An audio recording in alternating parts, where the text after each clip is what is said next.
Hello student, स्वागत है आपका इस क्लास में जिसमें हम लोग पढ़ रहे हैं क्लास 10th की मैथमेटिक्स एनसीईआरटी और आज इसका चैप्टर पढ़ रहे हैं 7 कोऑर्डिनेट ज्योमेट्री।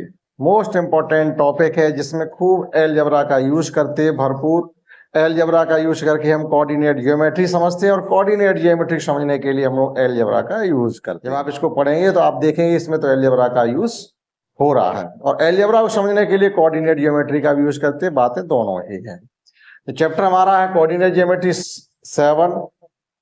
इससे पहले सभी 6 चैप्टर हमने विद एक्सरसाइज एक क्वेश्चन आपको टोटली करवाए हैं। फर्स्ट इसमें टॉपिक हमारा है डिस्टेंस फार्मूला। यूज इसका क्या होता है? फिजिक्स में कोऑर्डिनेट ज्योमेट्री का यूज होता है, नेविगेशन में होता है, सीस्मोग्राफ में होता है, आर्ट में होता है एंड मैनी मोर। बहुत सी जगह हम इसका इंजीनियरिंग में होता है, मेन तो इंजीनियरिंग ही है। ठीक, तो ये बहुत से इसके कार्यस्थल है जहां पर हम कोऑर्डिनेट ज्योमेट्री को यूज करके चीजों को सॉल्व करते हैं।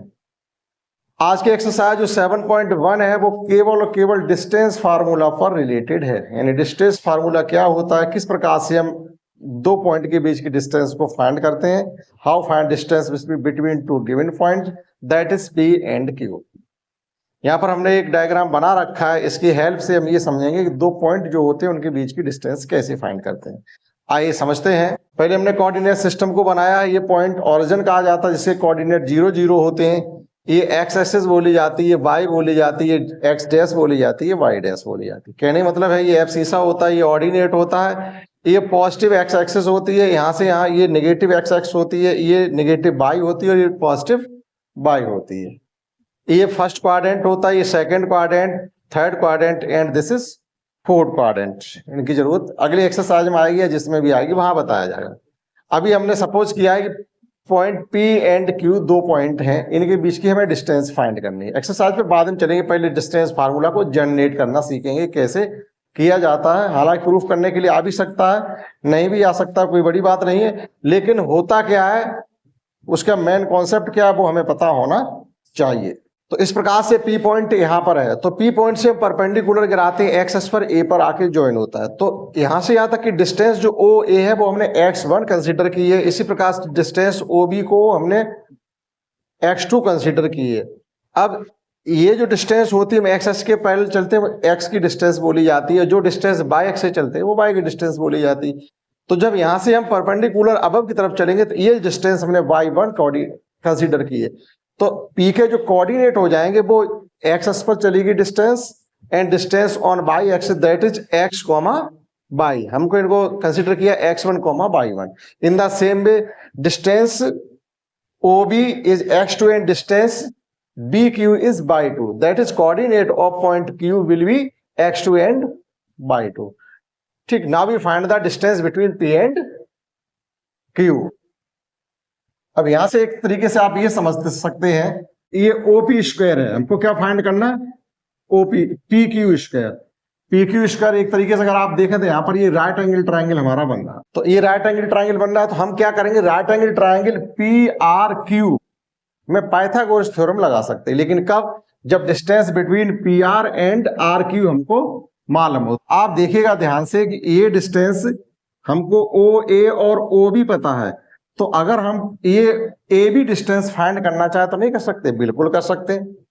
तो देखिएगा जो पॉइंट हमको जरूरत है वही लिखेंगे। Let the coordinate of P and Q are x1, y1 and x2, y2 respectively. ये हमारे P और Q के कोऑर्डिनेट हैं। And OA is equal to x है, x1 है। इसी प्रकार से OB is equal to x2 है और AP is equal to x/1 है और BQ is equal to y2 है। नाउ AB अगर हमको फाइंड करना हो तो AB इज इक्वल टू लिख सकते हैं OV minus OA that is x2 minus x1। ये डिस्टेंस हमारी आ गई x2 minus x1। Now distance AB is equal to PQ that is, ये डिस्टेंस भी हमारी हो जाएगी x2 माइनस x।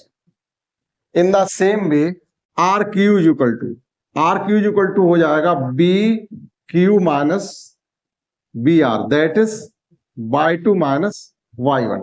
क्योंकि यहां से यहां तक की डिस्टेंस y2 है और ये डिस्टेंस y1 है, तो y2 से जब y1 माइनस करेंगे तो ये जो डिस्टेंस बचेगी y2 माइनस y1 होगी।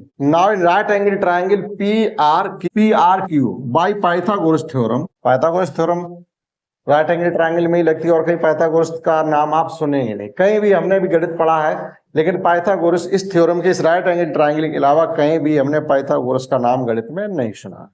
गणितज्ञ हुए लेकिन शायद उन्होंने एक ही खोज की है। भाई आपको कहीं सुनने के लिए मिले तो कमेंट करिएगा। देखिएगा by Pythagoras theorem PQ square is equal to हो जाएगा PR square plus RQ square, that is PQ square is equal to PR हमारी कितनी है x2 माइनस x1 का होल स्क्वायर प्लस और RQ कितनी है y2 माइनस y1 का होल स्क्वायर। हमको चाहिए PQ, that is PQ is equal to root x2 minus x1 का whole square plus y2 minus y1 का whole square. This is required formula to find distance between two given points. Clear? इस relation का use करके हम लोग करने वाले exercise 7.1 को आप इसको नोट कर सकते हैं। समझते हैं एक्सरसाइज 7.1 के question. Let's understand question first in which we have to find the distance between given point. That is we have given that in 3 question, in each question we have given that 2 points. We have to find the distance between given point by using distance formula. Question first का first part, first of first आप किस प्रकार से कर सकते हैं? Late या तो रिलेशन में डायरेक्ट वैल्यू पुट कर सकते हैं, नहीं तो अपनी समझ के लिए आप ये भी लिख सकते हैं let x1 is equal to 2 y1 is equal to 3। ये value x1 y1 x2 y2 आप चाहो तो कोऑर्डिनेट सिस्टम पर इनको शो कर सकते हो, उसके बाद इनके बीच की डिस्टेंस फाइंड कर सकते हो, लेकिन उसमें ज्यादा टाइम लगेगा। ऐसा कुछ करने के लिए आपसे कहा नहीं गया। x2 इज इक्वल टू हो जाएगा 4 और y2 इज इक्वल टू हो जाएगा 1। जो फर्स्ट वैल्यू होती है कोऑर्डिनेट की वो x होती है और सेकंड वैल्यू y होती है। ये चीज हम 9th में पढ़ चुके हैं, इसलिए उस पर ज्यादा हमने चर्चा नहीं की है। Now distance between 2 point D is equal to, relation को आप इस प्रकार से पहले मेंशन करेंगे प्रत्येक क्वेश्चन में x2 माइनस x1 का whole square plus y2 minus y1 का whole square is equal to x2 means 4 minus 2 का होल स्क्वायर करेंगे तो क्या बचेगा? डायरेक्ट भी लिख सकते हैं आप 4 माइनस 2 का होल स्क्वायर प्लस 1 माइनस 3 का whole square, that is 4 minus 2 that is 2 का होल स्क्वायर 4 हो जाएगा प्लस 1 माइनस 3 माइनस 2 का होल स्क्वायर भी 4 ही हो जाएगा। ये हो जाएगा आपका रूट 8 मीन्स 2 रूट 2।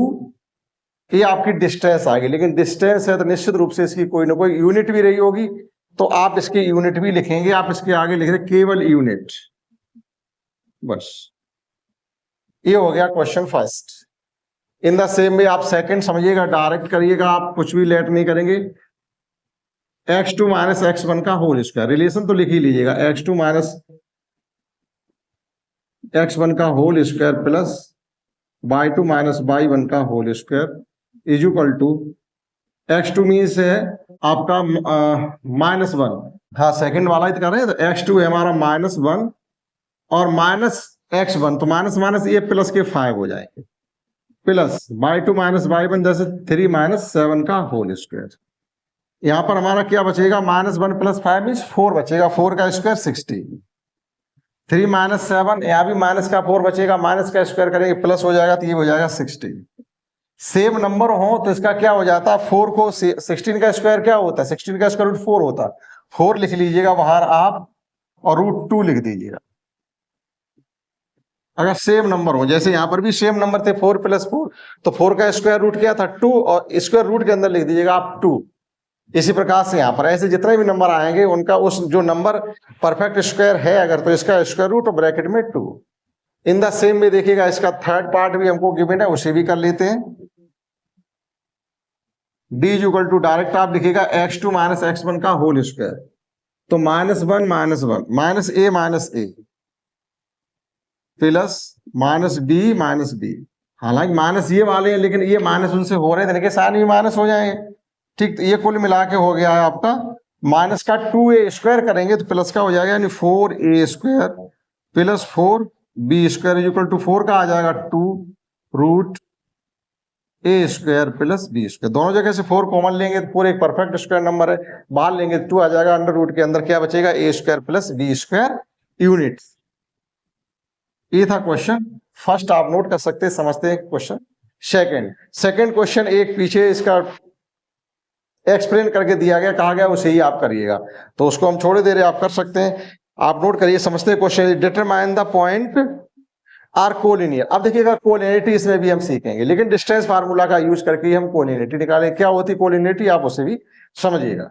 समझते हैं नेक्स्ट क्वेश्चन। देखो 2 क्वेश्चन में हाफ क्वेश्चन आपको करना भी है, हाफ में फिर कहा गया पीछे एग्जाम्पल के तौर पर क्वेश्चन दिया गया वो करना। पहले 2 करते हैं। 2 में हमसे आधा पूछा गया कि आप 0 और 36 15 के बीच की डिस्टेंस फाइंड करें, और फिर आपसे ये पूछा गया अगर ये डिस्टेंस फाइंड कर लेते हैं आप तो सेक्शन 7.2 में भी कुछ गिवन है, वो भी डिस्टेंस आप फाइंड करें, तो वो आप स्वयं करेंगे। देखिएगा डिस्टेंस बिटवीन 0 0 एंड 36, यानी ओरिजिन और 36 15 के बीच की डिस्टेंस हमसे फाइंड करवाई गई है। That is d equal to, आप डायरेक्ट लिख दीजिएगा x1 माइनस x2 या x2 माइनस x1, एक ही बात। 36 माइनस 0 दैट इज 36 का whole square, plus 15 minus 0 that is 15 का होल स्क्वायर। क्या लिखेंगे इसको हम भाई, x2 माइनस x1 का होल स्क्वायर ही करते हैं तो 36 का स्क्वायर क्या हो जाता, 1296।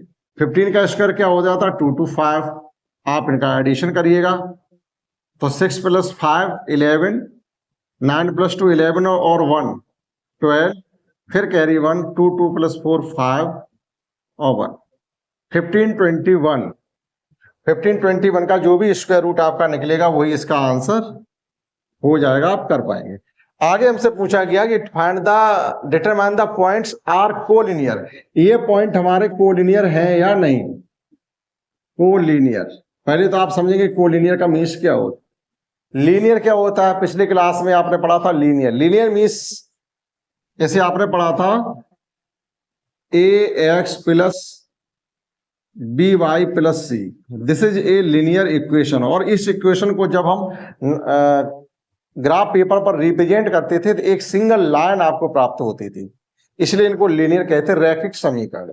ठीक है, अब यहां पर कोलिनियर का मतलब क्या है, ऐसे 3 पॉइंट जो मिलकर के कभी भी ट्रायंगल का फॉर्मेशन नहीं कर सकते वो लीनियर होते हैं, या ऐसे 3 वो पॉइंट जिनके द्वारा घेरे गए ट्रायंगल का एरिया 0 होता वो पॉइंट लीनियर होते हैं। 2 तरीके से आप लीनियरिटी फाइंड कर सकते हैं ट्रायंगल का एरिया फाइंड करके। हम ये मान के चले कि ये तीनों पॉइंट मिलकर के इस प्रकार से एक ट्रायंगल बना रहे होंगे, एक पॉइंट यहां होगा, एक पॉइंट यहां होगा, एक यहां होगा, ए पॉइंट ये बी ये सी पॉइंट है।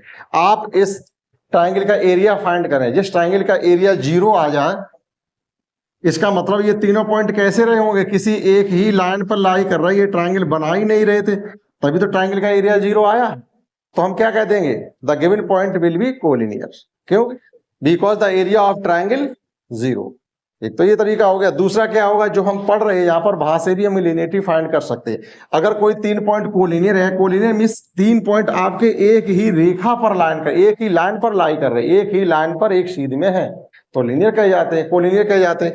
अब कोलिनियरिटी के लिए प्रूफ करने के लिए आपको करना क्या पड़ेगा, distance between A B plus distance between B C. अगर A B plus B C is equal to A C है तो ये 3 पॉइंट मिलकर के कोलिनियर कहे जाएंगे।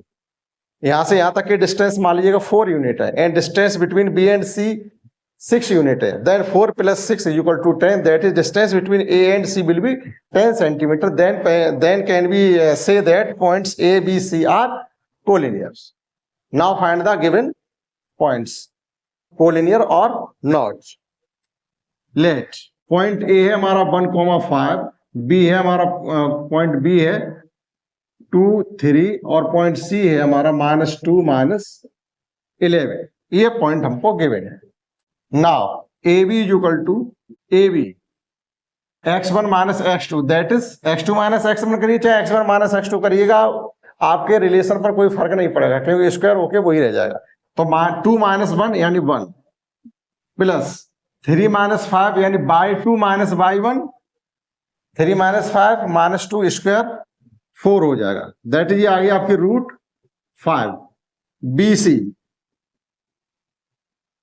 BC x2 minus x1 -2 -2 -4 square करेंगे 60 -11 -3 दैट इज माइनस का 14 स्क्वायर करेंगे 196 इज इक्वल टू एडिशन करेंगे तो 4 इसको ले लो, ये 212 now distance between AC A and C -2 -1 -3 that is 9 -11 -5 that is minus का 16 256। आप समझ पा रहे होंगे, थोड़ा फास्ट करवा रहे हैं हम। ये हो जाएगा आपका 56 में आप 9 का एडिशन और कर देंगे तो हो जाएगा 265। अब देखिएगा फॉर कोलिनियरिटी, या ये लिखेगा these point are collinear then, if these point are collinear then these point will be collinear then we have AB equal to, मतलब AC equal to AB plus BC। अब देखिएगा यहां से आप, तो AC equal to AB plus BC को satisfied कराने के लिए हमें क्या करना पड़ेगा, क्योंकि यहाँ स्क्वायर में तो है नहीं, लेकिन स्क्वायर ये नंबर स्क्वायर रूट में हमारे रखे, लेकिन हमने कन्फर्मली नहीं किया। ये तो 5 को तो ही लिखेंगे √5, इसको क्या लिख सकते हैं 212 के आप फैक्टर कर लीजिएगा, तो 212 के फैक्टर करेंगे 106, फिर ये हो जाएगा हमारा 53 is a prime number, that is 53 से ही कैंसिल होगा, तो ये आ गया हमारा फाइनली 2√53। अब आप 265 के भी फैक्टर करके देख लीजिएगा 265, तो ये नंबर आपका 3 से डिविजिबल है नहीं, तो 5 से ही करेंगे। 5 5 या 25, 1 बच गया, 5 3 या 15, दैट इज, इसको रूट में लिख भी नहीं सकते हैं। तो आप देखिएगा कि AB प्लस BC मिलकर के AC के यूकल नहीं हो रहे, AB और BC का एडिशन भी नहीं हो रहा। पहली बात तो एडिशन ही नहीं हो रहा, जो हम इसके यूकल हो कहां से पाएंगे। तो आप इसमें क्या लिख सकते हैं, B है, इसको हमें प्रूफ करना था, what AC not is equal to AB plus BC, that is given point will not be collinear. आप लिख देंगे नो, दिए गए पॉइंट आपके कोलिनियर नहीं है। समझते हैं नेक्स्ट क्वेश्चन 4, समझते हैं नेक्स्ट क्वेश्चन 4। इसमें हमको ये गिवन है कि कोई 3 वर्टिसेस आपको गिवन है, यानी 3 पॉइंट गिवन है, हमें ये प्रूफ करना है ये 3 पॉइंट किसी आइसोसेलेस ट्रायंगल के वर्टिसेस हैं। तो आइसोसेलेस ट्रायंगल के वर्टिसेस प्रूफ करने के लिए हमें इन तीनों AB BC CA की लेंथ फाइंड करनी पड़ी, that is distance between AB, distance between B and C and distance between C and A। कोई दो डिस्टेंस यूकल अगर आ जाती है तो हम ये कह सकते हैं triangle ABC will be an isosceles triangle and given point will be vertices of a isosceles triangle, that is AB equal to हो जाएगा आपका 6 - 5 यानी 1, और 4 - 2 प्लस हो जाएगा यानी 6 हो जाएगा 36 √37 unit.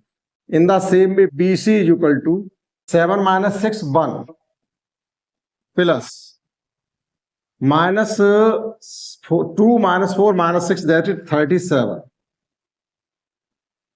37 units। CA 7 - 5 that is 2, या 5 - 7 - 2 यानी 4 प्लस 0 that is 2 units।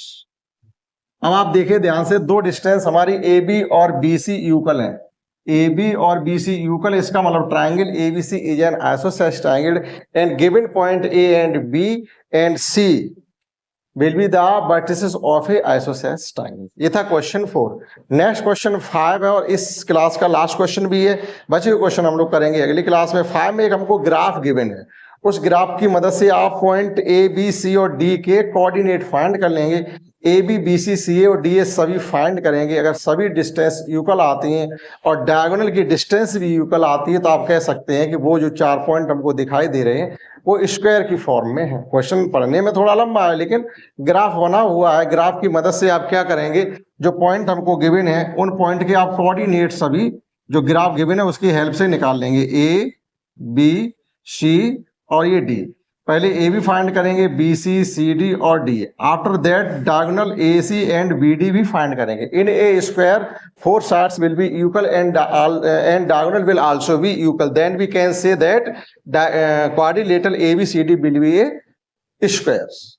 ये क्वेश्चन 5th है जो सिर्फ आपके लिए, आप स्वयं करेंगे। नेक्स्ट क्लास में मिलेंगे, हम करवाएंगे क्वेश्चन 6 से लेकर के 10 तक कंप्लीट एक्सरसाइज। आशा करते हैं आपने समझ पाया होगा इस क्लास में। तो दैट्स ऑल।